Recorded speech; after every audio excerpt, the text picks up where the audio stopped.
Pandemonium Reigns. Pandemonium Reigns podcast. What is up? 2024 Offseason episode number 1. Pandemonium Reigns podcast episode 131. That's right. 130 episodes out to this point from the boys here at Pandemonium Reigns podcast. Just want to go ahead and wish you happy Friday, happy weekend. I hope that 2024 is treating you great. And I just want to talk about some of the drama, frankly.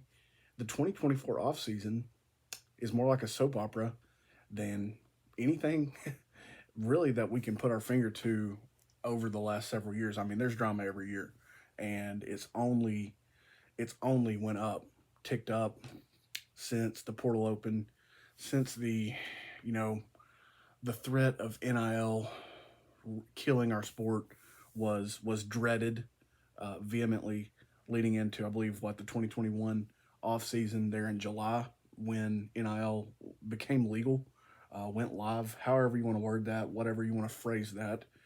I would say that the sport, it isn't healthy.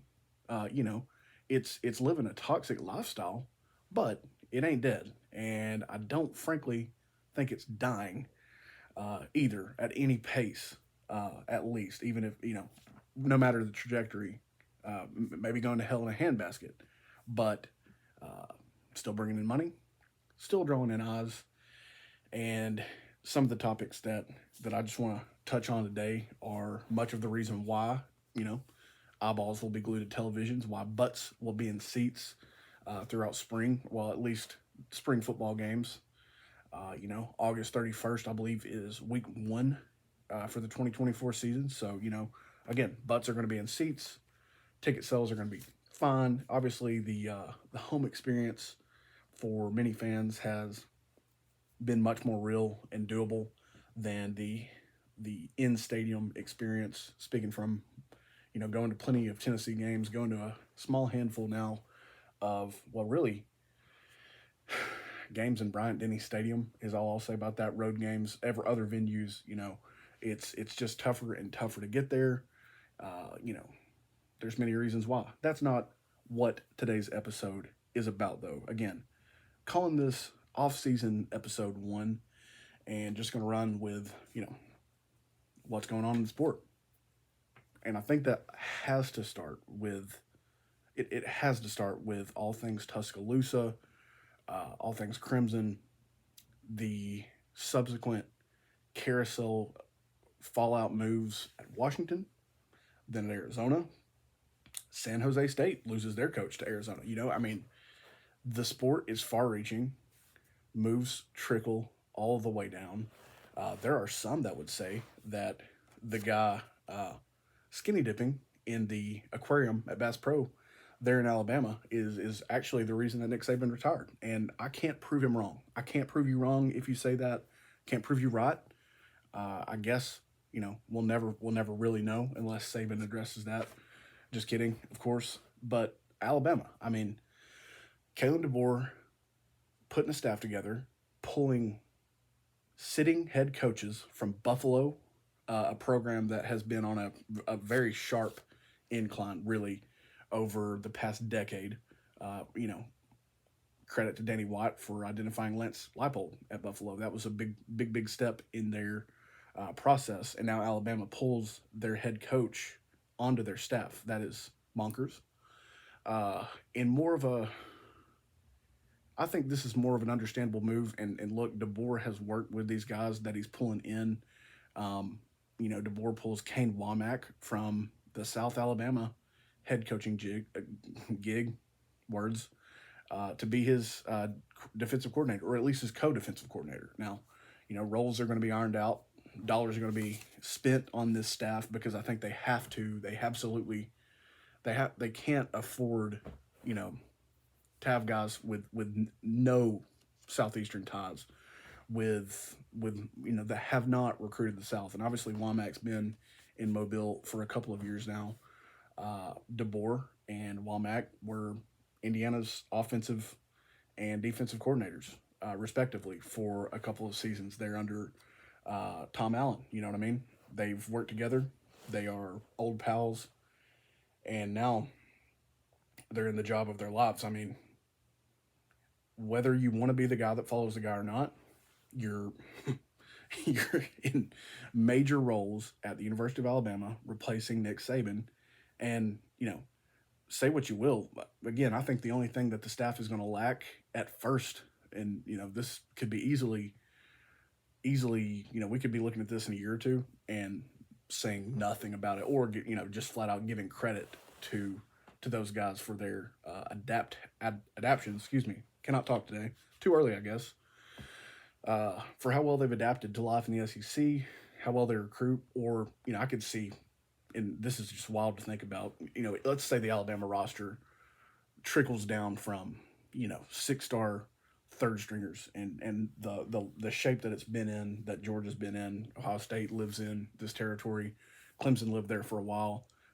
Just depth on depth of 5 stars and 4 stars that can't see the field because they're buried by other 4 stars and 5 stars. Oh, when they hit on a good 3-star, you're buried behind him. Let's say they trickle down into a more, God, I can't believe I'm going to say this word, average roster where they're not Avengers, across the field along the trenches, where they're just massive human beings of sheer size and muscle that you can't move and that you can't block them. They're fast at the size they're at. Let's say they trickle down to a more average place. I could see DeBoer and staff, with what they've done, being a staff that gets plenty out of a roster like that. Now, the problem might be, again, the expectation that Nick Saban has set at Alabama. He's responsible, I would say, for getting more coaches fired than probably anyone else at this point, at least in college, with as long as his run was in Tuscaloosa. He's also been a rehab program. He will get you fired, and then a couple years later you'll wind up on his staff. You're in the coaching rehab program, whether you know it or not, whether you knew you needed it or not, and he spits you right back out as a head coach or as a prominent coordinator sometimes. Now, the tree is not perfect. I don't think that there's a head coach, even retired head coach, in America with anything near a perfect coaching tree. That's just not realistic. Guys get credit that they didn't deserve, and then guys that do deserve credit you don't find out about or you don't hear about because they're not the defensive coordinator or offensive coordinator or maybe even a position coach, and they are just instrumental to a team's success. Again, what DeBoer and at least his staff, Ryan Grubb certainly included. Let's not ignore the fact that Nick Saban wanted to hire Ryan Grubb. I believe during 2023's offseason leading into last season, I believe he wanted to hire Ryan Grubb, and he stayed obviously with the boys in purple with the Huskies for the time being, and now finds himself in Tuscaloosa with his old pal Kalen DeBoer that he's been with. You have to like the consistency there. That offensive brain trust staying together. Some of the unique designs that they had, Dan and I talked about all the time. Washington just being willing to play whatever game you wanted to play. If it came time to be physical with an Oregon, to bully a game during the 4-minute offense or throughout the course of a game, they were not afraid to do it. And Lord knows what they could do through the air with Penix and those freaky receivers that they had. It shouldn't be a challenge.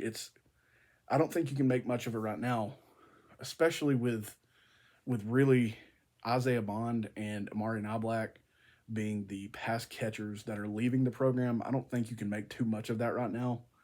I don't think you should make too much of that right now because, again, it's not like, the moment that the trio in Washington arrived, they were heralded high school recruits that we just knew would be Biletnikoff contenders and would be 1,000-yard receivers.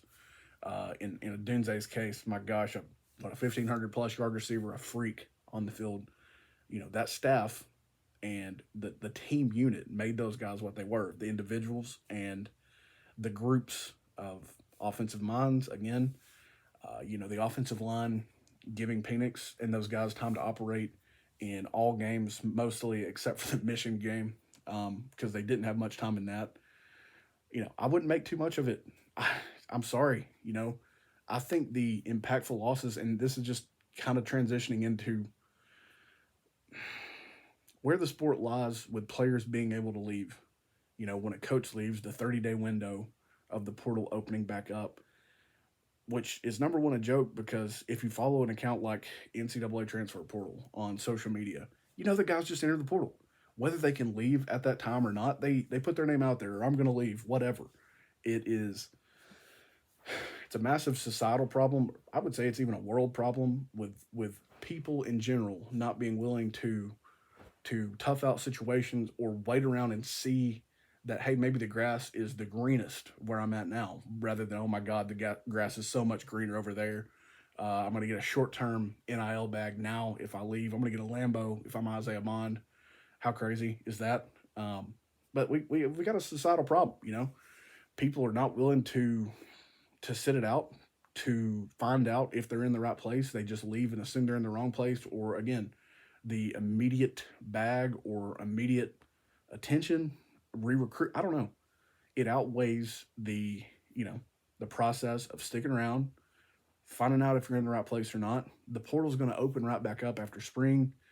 I think you're a ridiculous person if you're not willing to give a new staff, through spring. I mean, you're going to lose almost nothing because if you leave after spring, you don't have class in the summer, or it's obviously, it's a lot different than a full semester, and you're going to be working out with your guys. You're going to have access to the playbook, the weight room, the full gauntlet of services that these organizations offer. You're going to have access to it all. And then you're going to know, hey, I don't like the way DeBoer, or I don't like the way that Grubb coaches this. I don't feel like I'm getting challenged. Whatever. You're going to have your reason.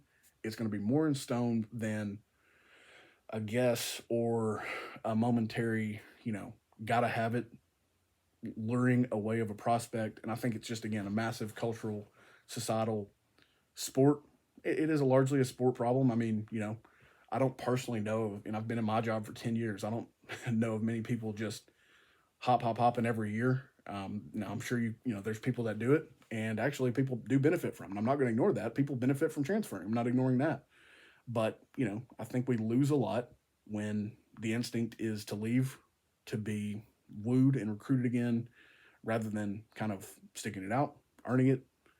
And I think the portal's a problem. I think the schedule is insane with the portal opening up when it does. It's a in theory, again, because I just highlighted that guys enter the portal every day. But think about this. You didn't make a bowl game. Your season ends, portal is open, right? You make a bowl game. And then I think the portal's open for an additional 5 days for you, or from the day that your game ended, whatever. Or in Alabama's case, and look, it's hard to find the sympathy for you, Alabama. It is hard. You have ran the sport for 15 plus years, 6 national championships. I mean, look, again, go back to the Rose Bowl conversations that we had. You're right behind Michigan all time in wins. You're right behind them. You're like 10, 15 games behind them, if that. That is you coming off of a terrible place, the early 2000s, pre-Saban, disastrous hires. You kind of showed Tennessee how to Tennessee a little bit. And then you flip that on its head. Saban wins, obviously, his first title in the third year. Goes on to win 5 more after that within 17 seasons, right? Or 17 years. It's hard to find the sympathy in that. I'm not saying the process, the portal opening window is correct. I'm not saying that. I'm saying it's hard to find the sympathy for you, even though I do have close friends that I feel for, because you're watching your Isaiah Bonds, your Jaden Proctors, you're watching those guys leave. You're watching them be re-recruited. You're watching Caleb Downs leave. You're seeing these things happen. You're hearing a lot of stories about, well, heck, some of them didn't even want to leave, but, mom or dad said that they need the money. You know what I mean? You're hearing those things. And I don't think it's right. I think we need probably one portal window. I think after spring is the perfect time, because at that point you're coming up on summer, like I highlighted. You don't have the tenuous nature of a full, half-year semester, if you will. And again, it's not like, Cardell Jones said it best 10 years ago. It's not like they're going to play school. They're going to play ball. They're going to make oodles and oodles of money for the sport, the organization, the television stations, the networks, the conferences. They're going to do those things. They're not going to play school. And I love it that an education is still part of the deal, but it's obviously fallen into the third or fourth row, not the back seat. It's hanging on to the back of the bus is what it's doing. You know what I mean? But I think we need one portal window probably, because again, that allows, if your coach retires, and let's not overlook the irony that Alabama controversially squeaks into the playoff. They come within a game of maybe national title number 7 for Saban at Alabama. And then he retires and chaos ensues. And again, you could have done much worse than Kalen DeBoer. I don't know, how much better you could have done. Probably a little bit, maybe none. I'm not going to believe that he was your first, they find out inside that Saban's leaving. I'm just not going to believe that Kalen DeBoer was the first phone call. I'm just not. We'll never know. And ADs will always say that's the case, but I'm not going to believe it. But again, whatever the scenario, okay? Your team goes 0-12, or your team backs into the playoff, your coach leaves, whatever the scenario. Open up the portal one time, post-spring, even if you fired and hired a new staff, you've actually got time with them to take a test ride. Because again, spring practice, it is not the end-all be-all. It's very, very important for the team, for the player, for the winter workouts that happen before spring. All of those things matter. They absolutely matter. It is not the end of the world to handle that semester at your current stop, to, again, see if you like the staff. I mean, there's a 50-50 chance that you're in a better spot than you were under the old staff, right? And then if you must leave, open up that portal for 15, 30 days. Change, if it falls into a current dead period, oh my God, NCAA, let's make some changes, because, really the refusal to make changes are the reason we're in these positions, okay? Open up the portal at that time. Chaos ensues. The season is still months away. The high school recruiting class has taken care of itself, whether that's in December or whether you back that up to February, which I think would be a great thing to do right now. And then you're look, this even benefits the staff, right? You take spring, you identify holes in your roster. Oh my God, when this portal opens up, I've got to get some depth at guard or at outside line. You name it. It's better for everyone. This feels easy in my mind. I'm sure there are holes in the strategy or in the time frame. You name it. I'm sure there's holes in it, because I don't get paid to do this for a living. And not that anyone at the NCAA has been competent enough to do anything correctly. Open up the portal at that time. It takes care of all the issues, all these Alabama complaints, all the complaints that we're not hearing or not seeing from Arizona and Washington because their blood does not run blue like Alabama. It takes care of all of it. And again, it's just hard for me to see the issue in that. The solution feels like it outweighs the problem by, just 1,000 miles right now. Because, again, I'm getting exasperated with the complaints at Alabama because of how good you've been, while understanding that this sucks. I mean, it does suck. The system sucks. I would love to, and we don't go backwards on these things, but I would love to see one free transfer, maximum. I would love to see it if, frankly, there were still some consequences for leaving. And I understand that there's mistreatment, that things go awry. But again, I think you grow much more with some endurance, with some, perseverance. I think you grow. And I think it brings out either a coach's true colors or the best in you. I think it brings all those things out. And I'd love to see us take some steps backwards in those regards. Something else interesting to me is, and we didn't think about this, or we ignored it, or we were like, yeah, okay, right. But there's really been some murmurs. I mean, heck, there's been some outright discussion that Alabama's NIL is not all that. And that really blows my mind. I understand supporters, fans, boosters, everyone involved with a program like Texas, Nebraska, Tennessee, programs that have fallen off or have had some real down years, like Michigan, before Harbaugh, really, post Carr, before Harbaugh. I understand NIL or, you know, the hunger to get back to the prior success and again, to really go beyond that. I understand the hunger to do that, whereas it might be a little less at Alabama when you've again been living on cloud nine as a football program. You've been living in the playoff. You've got more hardware than anyone could ever imagine. All those things. I can realize that the hunger at a program trying to build back might be more than it is at an Alabama that's been on top. But it does amaze me that with NIL opening up, becoming legal, whatever, being a thing, that Alabama wouldn't be just right there in the trenches with that, with the support. Think about the student enrollment, the population, the financial growth that Saban has brought to Tuscaloosa, what has happened at the University of Alabama rather than just the football program for a minute. I'm surprised that that's a thing. And again, the only detractor there is that they've been, they're not hungry per se. They just, they're not as hungry as a program that's trying to build back. They're still hungry, and he's been the best at, continuing to win. They experienced the 2010 season where that was their last, I think, 3-loss season, right? After the national championship in 2009. And he's been the best at keeping motivation up, at making title runs year after year.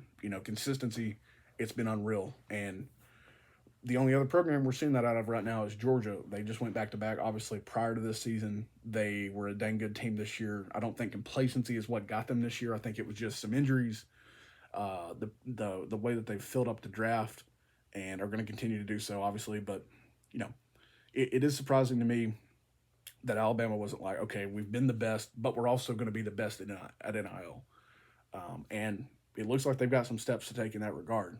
We've heard, obviously, like I said, discussion about, needing to do that, needing to up the game in NIL, which I'm just going to say it surprises me, but I guess, some complacency in that regard would be the only thing that has got them there.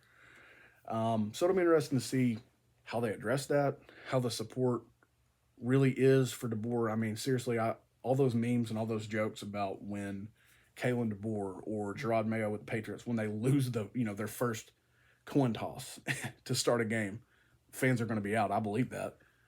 God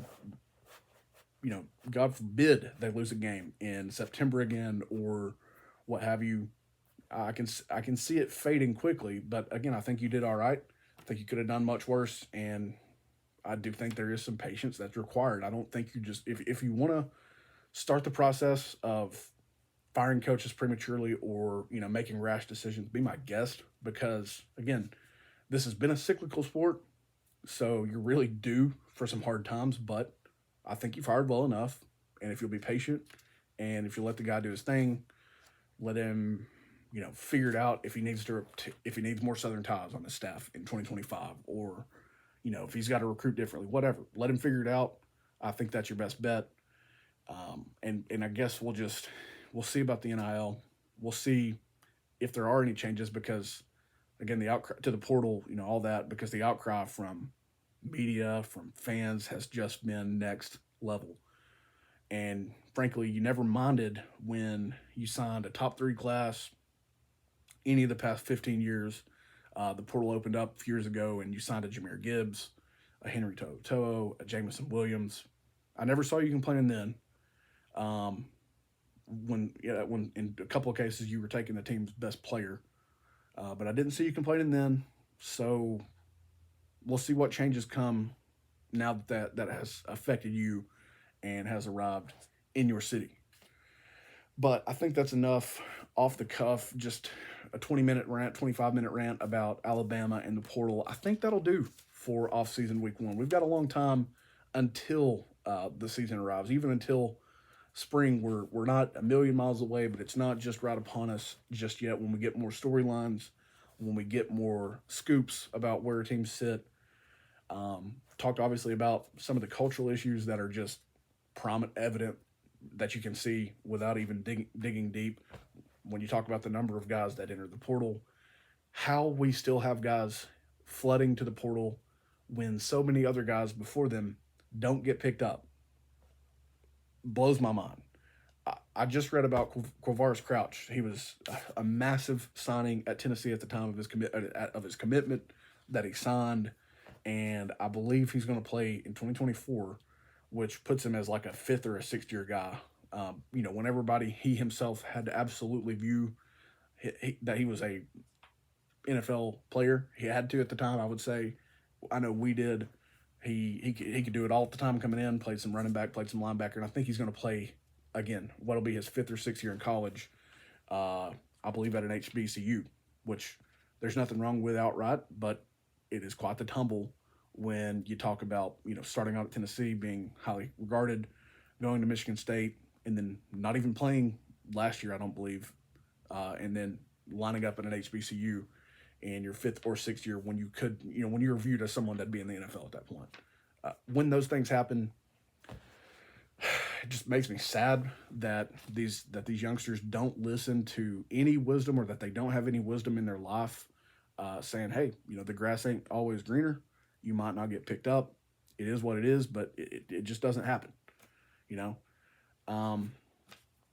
Other moves, obviously, Washington replaces Kalen DeBoer with Jed Fish, and then Arizona subsequently replaces Jed Fish, who had just been bringing that program out of the grave.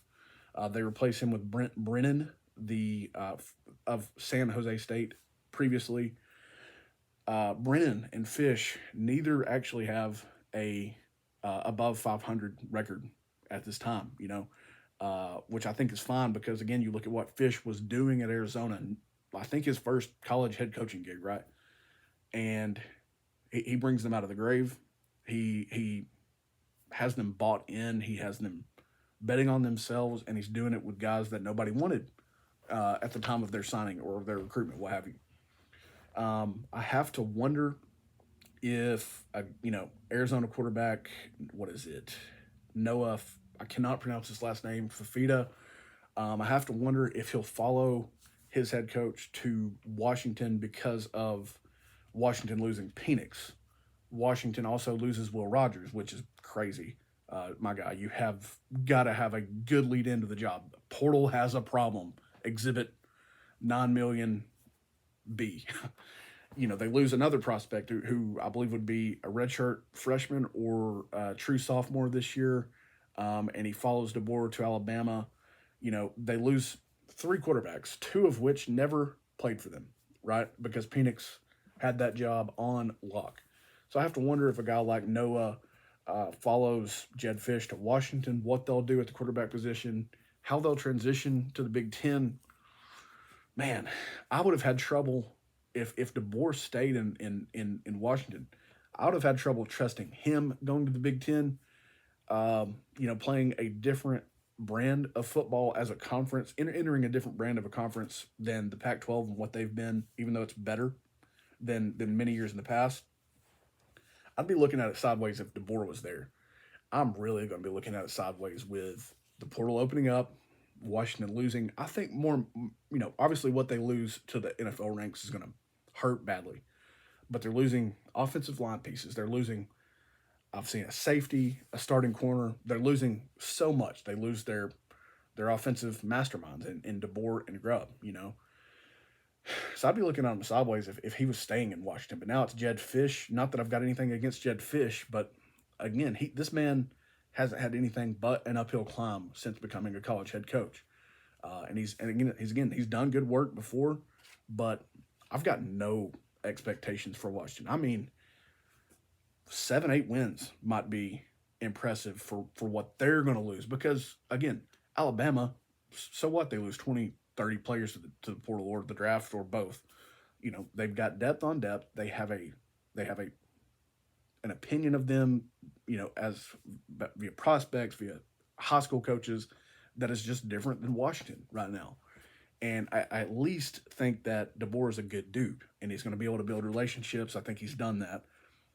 So you've got just, a theoretical advantage already from that standpoint. Even though you're in the SEC, you're bringing back so many pieces still. Your starting quarterback, one advantage that Washington doesn't even have. And again, it's not like you're getting torched in the wide receiver room. Obviously, Isaiah Bond is important. Obviously, Amari Black is talented, but you're going to recruit that position well. You should, because of what you've put into the league the last few years, how freaky you've been at that position. Just show them 2020 tape, and show them how you're going to get back to that point versus some of the drop off we've seen at the position since then. But yeah, I have to wonder about guys like Arizona quarterback Noah Fafita. What portal fallout will there be? I think I saw a stat or a tweet that there was like 9 Arizona players entering the portal within 30 minutes during one stretch. I don't know if that number, grew or fell at any point, but this thing's out of control. It's going to fall down now all the way to San Jose State because of coaching vacancies, and it's gonna it's gonna make fans have reactions like we're seeing out of Crimson Tide fans. Even though the portal's about to open right back up after spring, you're about to identify issues that you have. You're probably going to tamper because that's just what happens in the sport. You're going to be able to do those things. And again, it's not like the recruiting class is dead last or in the bottom half of the league. Even it's just not bad. It's not bad. So patience out of the gate. That's what you have to preach. But it impacts. Alabama still has it better than all those other 3 schools that I named. Alabama has it better than Michigan. If Harbaugh, who I'm going to get to in just a minute, he's my next target in this conversation. But Alabama's got it better than, obviously, San Jose State. Nobody ever needs to say that. Arizona, even though they've dug their program out of the grave. Washington, even though they're coming off of a national championship loss. And they're going to have it better than Michigan, who just won the national championship, should Harbaugh leave. Because if he leaves, we're going to do this same exact thing, except a northern dialect in the complaints that you hear, in the whining that you hear. Oh, our coach left. Oh, the portal's open. Oh, my God, we're losing everything. It's going to open right back up. You're also a blue blood. And you're going to, unlike Alabama, who had coordinators Tommy Rees and Kevin Still, and they didn't have a Sarkisian or a Kirby Smart still on staff, or even a Dan Lanning. They didn't go the coordinator route. They didn't have that guy on staff to replace Nick Saban, and may not have wanted to if they could have. But your head coach is your offensive coordinator. He is one of the brain trusts of the offensive line, just units, absolute dominating units that you've had over the past several years. Your replacement is in-house in Sharon Moore. And I don't know what he, will do, would do. I feel like Harbaugh is going to leave. But I don't know what the future is like for Moore as a head coach, because, to me, it's clear that he's going to be one, whether it's at Michigan or he gets poached elsewhere. I think it would have to be an outstanding offer for him to leave and go somewhere.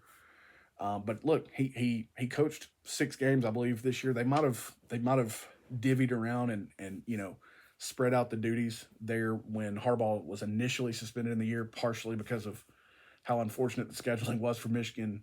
Partly because they're just kind of a unique program that do things a little weird, led by King of Weird, Harbaugh himself.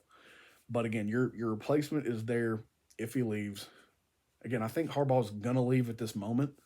He's doing this interview thing every year. He loses at least his starting quarterback, his starting running back. So many veteran players as well, such that the grass might be greener for him to make an NFL move rather than fight it out in a new look Big Ten. It might be better for him to leave now. It might be better for him to leave now with continued drama of the scouting crap. It's to me never been the most serious thing, because I think rubbing is racing. I think cheating is the only constant in the sport. I just do. We had Alabama players talking about the way that they watch film now because they're afraid of their tactics and their scouting being leaked or being compromised. There's talk about Ohio State doing the same stuff that Michigan was doing, or at least very similar, if not as egregious, okay? But I think rubbing is racing. I think there's a reason that Alabama players had Chargers and Dodges and Hellcats before NIL was a thing, or at least they had pictures with them. They may not have owned the cars, but they had pictures with them. But again, I think You've got your replacement in house. You just at that point would need a solid replacement for his position, which I think could also be done in house because of the continuity that's been there for Michigan over the last 3 very solid years, and really improving as they went. 3 years now that they've beat Ohio State in a row, and they've just kind of climbed and climbed each year, with really the lone exception being TCU. That's really the only exception, because I think you can look back to playoff seasons ago and understand that loss to Georgia with what Georgia was in 2021, eventual national champions, obviously, and a legendary defense, with absolutely an offense that you couldn't sleep on. But I think Michigan has only climbed throughout this process, and I think that I think Harbaugh's right when he says who has it better than us, because my man coached 9 out of 15 games and could walk into an NFL job. I think also the blueprint is there for success at Michigan post Harbaugh. Noticed an interesting thing about Harbaugh for those of us in orange, those of us that are down in this neck of the woods that are Tennessee fans. Harbaugh has a kind of crazy similar trajectory, history to this point as none other than Philip Fulmer. Obviously, both with one national championship at current moment. Harbaugh could stay in Michigan. That could also happen. He could compete for additional championships, absolutely. But listen to this, his record as a college coach, which I had just a moment ago, and I'm getting back to, is 144 and 52 in college. Now, obviously, Harbaugh has a bloodline of coaching, in his case, finishing third in the Heisman race in, I believe, his redshirt senior year at Michigan, playing in the NFL, where Philip Fulmer doesn't have that. But Philip Fulmer, one title through his, decade and a half plus at Tennessee, the same number of losses, 52 losses for each, and Fulmer, as of this moment, has 8 more wins than Harbaugh. I don't think Harbaugh is going to struggle to find 8 wins next year and eventually surpass, obviously, that number. But it's kind of a crazy trajectory. Both former players, Harbaugh at a higher level. Again, Harbaugh having the family bloodline, Jack, Jim, and obviously his brother, who I can't think of right now in the NFL, Ravens head coach. My gosh, this is aging, friends. But what an interesting trajectory. What an interesting note that I found, to me at least, there. But I just can't wait to see, what's going to be the move, what's going to happen there in Ann Arbor, what the roster looks like come next season, all those things. Can't wait to see it. Before we get on down the line in episode 131 of Pandemonium Reigns, I want to tell you about our friends North Forsyth Training and Fitness, located at 4015 Browns Bridge Road. And if you're in the Cumming area, looking to change your life physically or looking for a new gym, NFTF is the place for you. Owner, head coach Jesse Foster has all the credentials, all the experience to help you reach your goals. And it's a community-driven gym. You're going to reach those goals. You're going to improve your situation with a group of people that you'll call your community and your friends. Morning classes run 5:30, 7:30, 9, and afternoon classes 3:30, 4:30, 5:30, and 6:30. There is surely a class that will fit your schedule. So give North Forsyth Training and Fitness a call. Contact Jesse Foster at 706-633-6609. And tell him your boys at Pandemonium Reigns sent you. We're going to land the plane on episode 131. We're going to do so talking just a little orange. Alabama and all the craziest coaching carousel in years, has taken all of the college football eyes, ears, every sense of college football has been just locked in on Tuscaloosa, Alabama, which, we've had a few years now of not really, dumb hires, terrible, truly terrible, consistent losses, all those things that were synonymous with Tennessee for so many years. We've had a few years now where it's not been player X gets arrested with, some of the craziest charges that you ever heard or what have you. It's been mild. I'm going to knock on wood as soon as I stop recording, not trying to jinx, not trying to test any battered Vol syndrome out there. Not trying to do any of that, but really just touching base. Want to know where our Tennessee fans are at right now. I would say you're like me and you're ready for Lance Hurd from LSU to maybe make a public commitment or maybe just show up in spring on the team.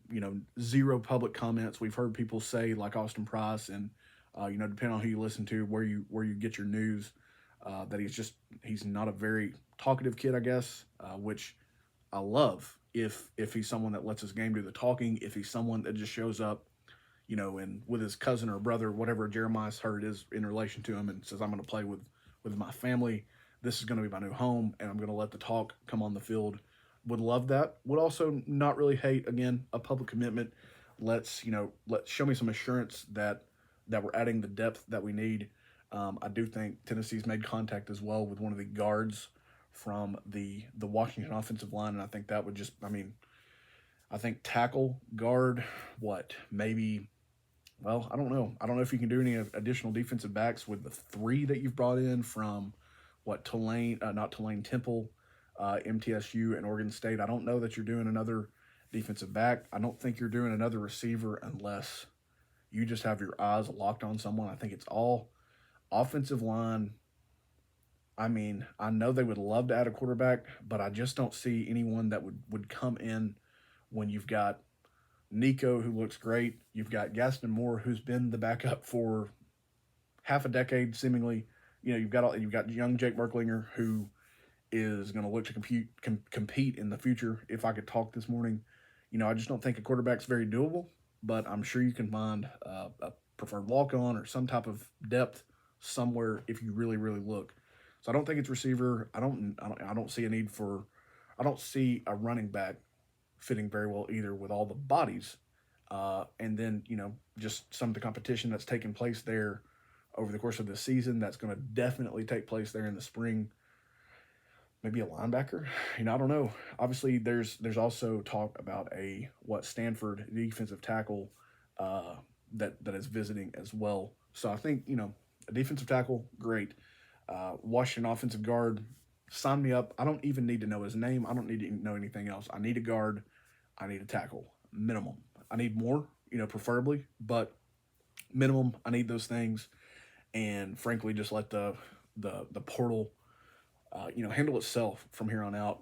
Spots are still going to be slim because while the win-losses have made us forget Pruitt, and again, typical Tennessee, over 15 years, there's still some restrictions. There's going to be some difficulties in having full numbers.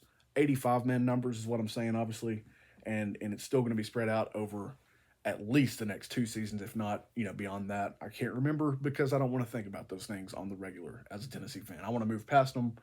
And again, the win-loss record on the field, even in a disappointing 8-4 year, which has some certain disappointment, but it's still better on average than what we've had. Not the goal ever. The goal is always going to be Atlanta and beyond. It is. It should be. Bush is the only one that refused to acknowledge that, I think. I don't remember. Dooley might as well not have even bothered talking about it. And ultimately, even though Lyle had the personnel, he shouldn't have either. So that should always be the goal. It should never be a bowl game. I saw a bowl prediction. I don't remember from who, but from the Music City versus, I think, maybe Washington in it for the 2024 season. And what a disappointment that would be. That would probably be, that a Music City Bowl appearance next season would probably be like hot seat territory for Heupel in the 2025 season to follow, especially with a guy like Nico at quarterback. That would have to tell me that he got hurt, or you just didn't have an offensive line, or something went horribly wrong based on what we've seen from this staff with minimal exceptions over 3 full seasons at this point. Doing more than I think anybody expected at this point. It would have to tell me something went horribly wrong. In addition to those portal guys that I mentioned, obviously we know how this staff is operated, right? When it comes to recruiting the high school ranks, they look to do it early. They've not been battling down the stretch with, again, very few exceptions. Your Jordan Seatons and guys like that. they've not been battling down the stretch with those guys late in the early signing day process, or certainly really not the February waste of a time signing day process.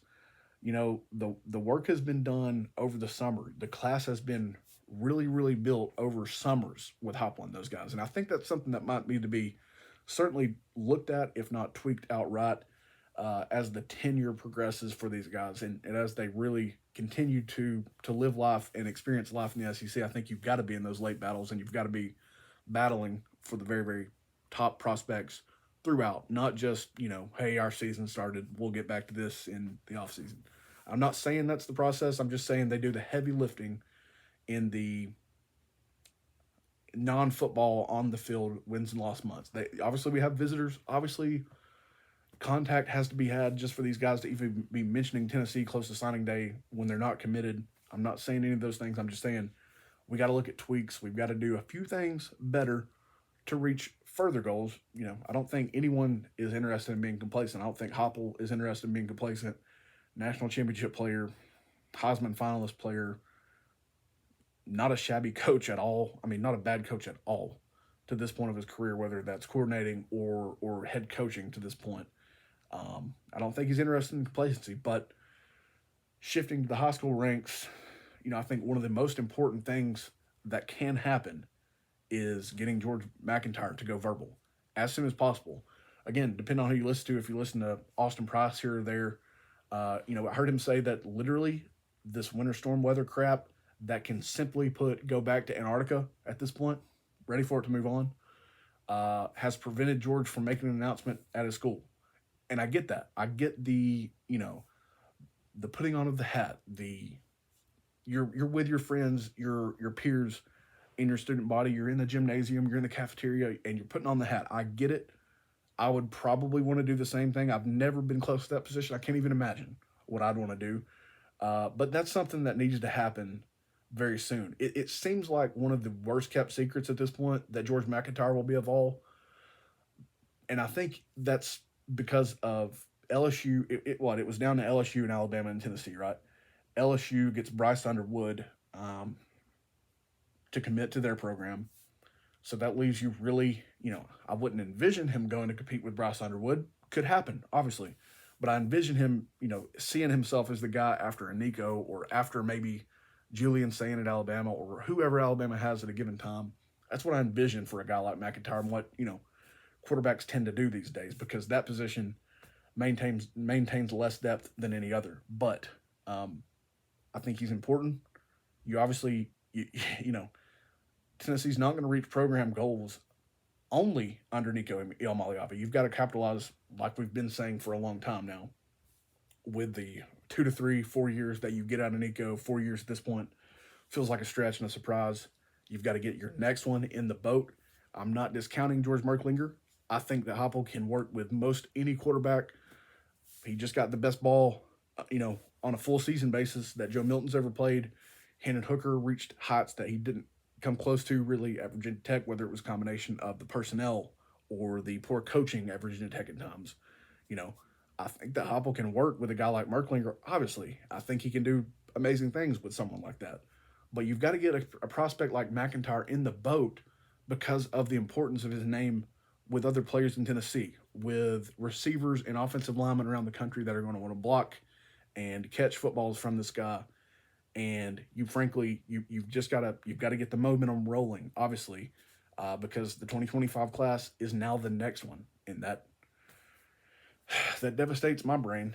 My little 31-year-old brain feels a lot more like 81 when I think about the year 2025, and how long I will have been out of high school and things like that at that time. But you got to get him in the boat. If you got to go clear the roads over his neck of the woods and get his butt to school, get the children in the cafeteria, in the gymnasium, that's what you got to do, okay? You got to get him in the boat. It feels like a terrible kept secret at this point. I've never heard so many of the people that I listen to talk about a kid who's not committed like he's committed more than I have with McIntyre. It's just weird. But I love it. I'm here for it. I want 4- and 5-star quarterbacks all the time. Sign me up any given day.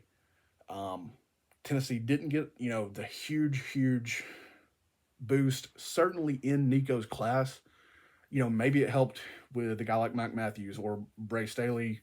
Maybe it helped with Nathan Leacock.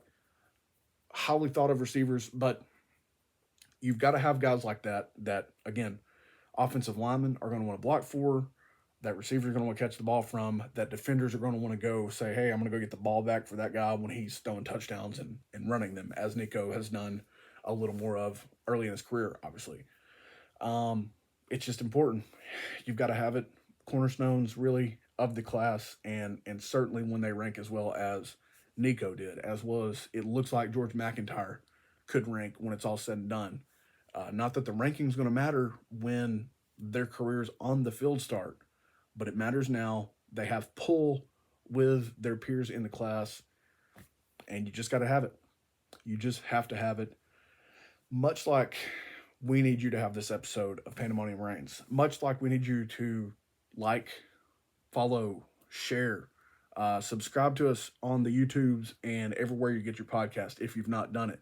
Tell a friend, tell a family member, and let us know what you think. Let us know what we need to be talking about as this offseason progresses. It's going to be a lot of fun, especially with the early drama in Tuscaloosa and across the coaching carousel with all the fallout, with the transfer portal and the garbage dump that it can be. It's going to be fun. We're going to talk about it as it goes. We're going to not wish our lives away, but we probably are going to end up doing that because we're ready for August 31st. We're ready for Tennessee and Chattanooga to face off on the field. And again, the only way that we're going to get there is we're going to talk ourselves through it. We appreciate you. We love you. Thank you for checking out the Pandemonium Reigns podcast. God bless. GBO.